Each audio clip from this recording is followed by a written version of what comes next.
Well, apologies for that slight mix-up on the previous story, but be sure to catch all the action, all the goals later on, whereby we'll be, of course, bringing you that action once again. But for now, let's get straight into the sports interview this Saturday, whereby today we are talking about motorsports in the country, of course, growing the sport and making it more popular as Kenya advances among the states or the countries that actually take rallying and other facets of motorsport seriously.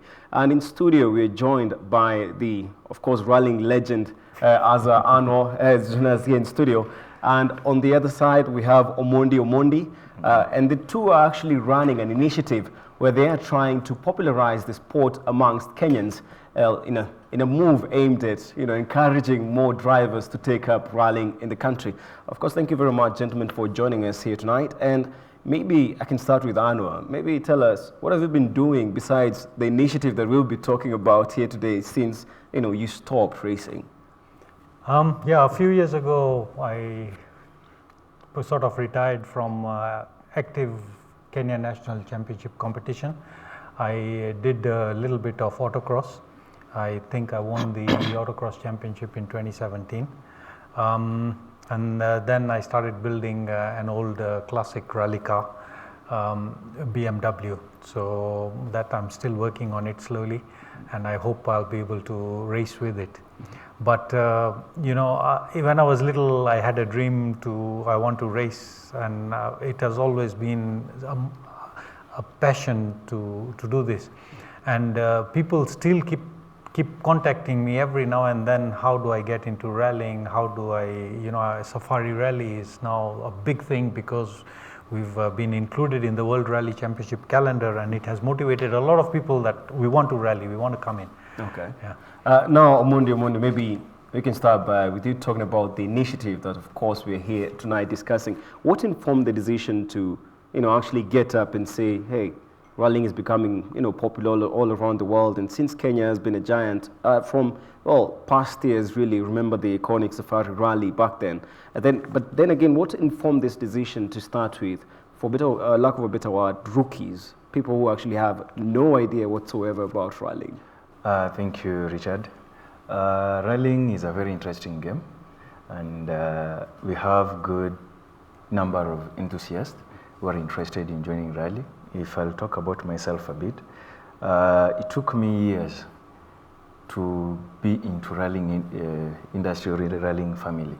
Now, for us to come up with this idea of grassroots rallying, or Raia rally as we call it, we realized that the enthusiasts who are out there, they really love the sport, but they don't understand it. Mm-hmm. So we want to bring them on board, mm-hmm. train them, and make them understand all aspects of the motorsport. Okay. Yes. And for us, as being in rallying for a very long time, and of course being a rally driver, former rally driver, what are some of the basics that, at least from the get-go, you're trying to teach the new guys, the enthusiasts who are coming into rallying at the moment? Okay, the biggest challenge, the interest is definitely there. There are literally thousands of people who have this dream, Safari Rally. I want to drive the Safari Rally, and there's like a difficulty to get into the sport, mm-hmm. and the biggest part of the difficulty is the safety requirement, okay. because safety is very, very important in motorsport. We are pushing motor vehicles to the limit, and obviously there are chances of accidents, so one must be totally prepared. Now, that safety standard that is required actually stops a lot of the enthusiasts from even learning about the sport, because it's either you are in or you are out. Mm-hmm. And that is what we are trying to do now with this event at the end of this month, mm-hmm. is to try to put some easier steps to get into rallying while being aware of safety and learning about safety and growing the safety level as you get more involved. So what I mean to say is that for those who are keen, those who really, really want to rally, this is your chance. The rally that we are organizing on the 29th is first and foremost in a safe venue, meaning it's on private land. You're not going to find boda bodas and matatus and public traffic coming against when you're driving. Number two, the road we have selected is actually not very harsh. In some rallies, you need a very special car. So with a relatively everyday vehicle, it will be possible to do the whole route. So what we want to show the enthusiasts is that it's a learning curve. You have to start somewhere and you have to grow into it. So don't expect that when you come and if you have a fast car, you can go flat out. No, you have to start at a level where you can manage to control the car, when you can understand how it is, how do you find your way around the route and so on, and sort of start understanding the safety aspects before you start going fast. So it will be possible to enter this rally with your everyday car. You will be required to go through the whole process of entering a rally, entering, the signing on, the scrutineering, the safety requirements, your belts, your helmets, your car is okay and so on, and then actually get onto the route and drive the route. But you will not be competing because you don't have the full safety requirement to compete.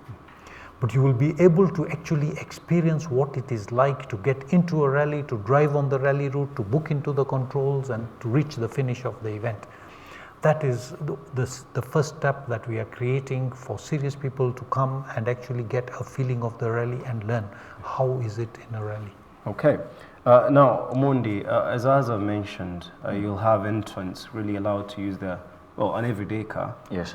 That's the term. But then again, are the regular cars, are they really, are they effective when it comes to such an exercise, and are they safe, most of all?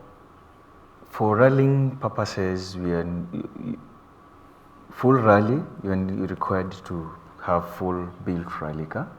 But for this exercise you want to do, it's for learning. You come with your day-to-day, whether it's a pickup, you sit in it with the navigator. Then we are going to limit the speeds. Nobody is going to race, you'll be driving, but we have the pace notes. The navigator will be calling the pace notes and you experience it. Because most of the times people will tell you, me, I want to drive. Driving going where? I want to navigate. Do you know how to do navigation? No. So these are situations where I want people to learn. Yes. So the navigation side of it and how you can approximate, because you'll be given an instruction 100 into slow ride. Now, when you're told 100 slow ride or 100 triple caution, you have to approximate the distance. And you have to, apologies, but you have to maybe explain some of those terms. I'm sure some of the viewers, honestly, yes. There's a term I personally had, and well, I had no idea what you were talking about. So 100, it's like 100 meters, slow right, which means you'll have to slow down and turn right. So literally slow down. Yes, literally you'll have to slow down. Now, who is calling the shot is the navigator. Now, the driver will interpret the distance. Now, so if you've not learned this, you can't practice it. But these guys, they're coming with their vehicles, they need to learn the pace notes and interpret it. No racing, speeding, the way they used to do, they are doing it now. This one at a slow speed, because of safety, as I said, this car doesn't have a roll cage, it's a standard car. Okay. A slight mistake, some fatalities will be there, which we'll have to be very careful on. So maybe, Azar, can you maybe explain some of the other safety measures, of course, besides the belt and whatnot? Because, rally enthusiasts in the country, sometimes, it's, going by history here in Kenya, sometimes they get a bit, let's say, carried away. Yeah, exactly. Of course, yes. Carried away, too excited or excited. So maybe what are the other safety measures to ensure that we don't have such, incidents? Yeah, it is the biggest challenge to what we are trying to do, because definitely, right, people get excited, they get carried away, and it can lead to an accident. Yeah. So we, for example, today afternoon we had called those who are interested to attend a briefing at Azar in Gara Sports Club. That was to now introduce them to the risks and to the differences of a normal car and a rally car, and to sensitize them to the fact that there is a learning process. You cannot straight away start going fast. You must it must go hand in hand with safety. So what we are trying to say is that safety is not just about the seat or the seat belt or the roll cage. Safety is about first understanding. What is your approach? What is your attitude when you're racing? If you understand the risks and the problems and what constitutes safety, it makes for better safety. So that's the starting point, what we want to impress on those who are interested in rallying, that look, it is dangerous to race around in town, it is dangerous where there are public, where there's people, but and it is dangerous maybe if you're carrying your family and lose things around in the car. No, this car, when you're going to go in a rally, it will be just the two of you. You must wear seat belts, you must wear a helmet, you must follow the instructions, and you must control your speed, that you are not taking any undue risks. So that is more of a mentoring kind of thing, rather than actually depending on physical things like roll bars and seat belts and seats and so on, because I feel that it is more conducive towards the long-term safety, because these people, we hope, will go away back onto the normal road with their normal car with a much better safety perspective of the risks that they are facing. We know we are suffering from a lot of accidents, and most of them are due to driver error.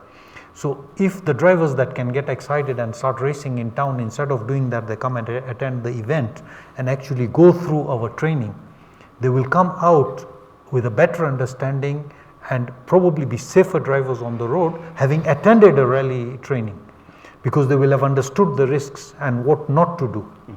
That's the objective of our training.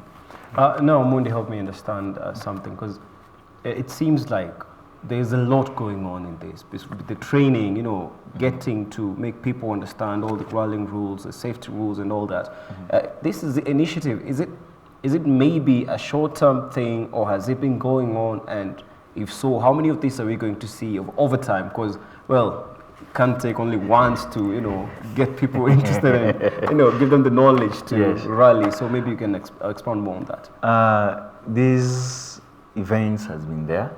Actually, 2016 we had an event. I can remember it was Cheka Cheka, and actually that was my first event. And Mr. Azar here really played a critical role, helping me doing a control, because I was doing an end control. He came in. Once again, you need to explain that to the now end control. Okay. Actually, before explaining what you've asked, sure. When you're talking about rallying, it's not only driving and navigation. We have other aspects like control, the time control. Time control, before that rally car goes off, you must give them a time. When they are ending, that is at the start, when they are ending again, there's a controller who will give them ending time. Then they go to transport to start another section. Now, in this thing, all these events you're organizing, we're going to train people on control, how you do the time cards. Time cards are where you give the times, you sign off. My time card as a controller, time card for the competitor. All these time cards must be submitted, and that's where these are the cards you'll be using to grade the drivers and give the results.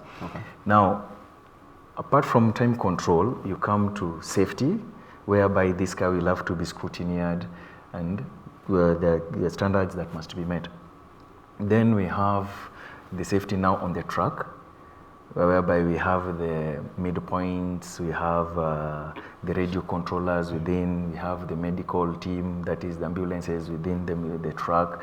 In case of any issue, they can respond immediately. We have the marshals for security purposes, whereby at some point, some years back, people used to stone or throw stones to the cars, but now we've been working on that. Then you come back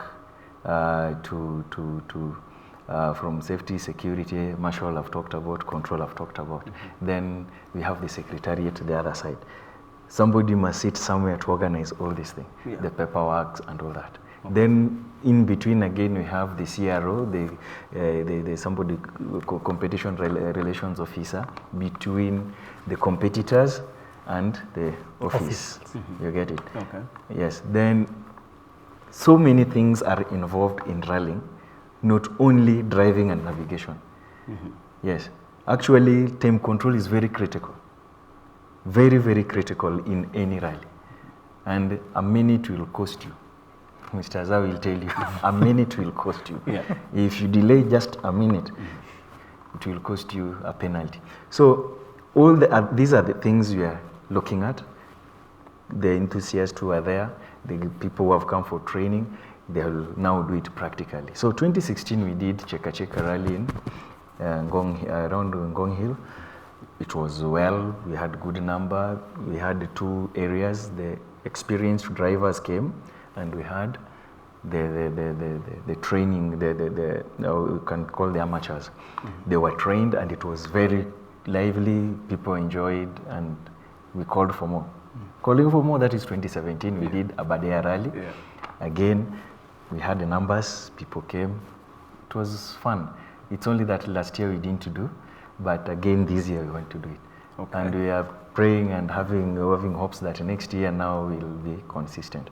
But even apart from our initiative, we have also other initiatives going on, like the 4x4 challenges, like Champagne Park. They started small, today Champagne is big. We have Sharana in Meru, it's big. Again, in April this year also there was this one called Nandi Hills, which again took place and is going on. We have Elgon coming up, and so many, like the other day I was being told about the care, this NGO care, they organized for 4x4 challenge in Stoniathi, or that school's called what? Up the other opposite Stoniathi, Lokenya schools, yes. They did it. So there are so many things going on. Yes. But the only thing is equipping the right, understanding the motorsport. Yes, that's what we want to do. Over these trainings, of course, you've mentioned you have other initiatives ongoing at the moment, but when it comes to these amateurs, the people who are interested in actually, rallying at the moment, like the people we've seen on the, on the clips that were running, of course, on the screen. But I wanted to know, do we have like different categories where you ask someone, hey, do you want to do, the orthodox, the march orthodox rallying, like what as I used to do, but then again, or do you want to do 4x4? Do you do that, or at the moment? In rallying, you have to start somewhere. And rallying is expensive, let us agree. It's expensive. We're getting to that. So you start from where you are able. And that's why we are saying, come with that standard car. Once you understand it very well, you can graduate to maybe autocross. And from autocross, you graduate to now full rallying, the safari rally, and that now from rallying again, you can proceed. Maybe you want to do the RC, Africa Rally Championship class, that is Group N or Group S, whereby you're doing Kenya National Rally Champions. But you have to start somewhere. Even if it is like 4x4, we are talking, even like Rhino Charge. We have even a classic rally, like he's building a BMW for classic, and we're preparing for classic come November, December. It's about money, but you have to start somewhere. That's true. Yes. The upcoming rally later this month, are we going to have only, the enthusiasts coming in, or do we have the, professionals, the seasoned drivers, maybe coming in for, let's say, motivation purposes and whatnot, or does the competition only limit the entrants to the entries to just the amateurs? Okay, the focus of this event is actually that there is a kind of a gap in motorsport. There are a lot of events going on, but the heart of motorsport, if you talk to the average enthusiast, their love is for safari rally, their love is for rallying. People end up doing the other sports because maybe they cannot get into rallying. So the first love for most people is rallying.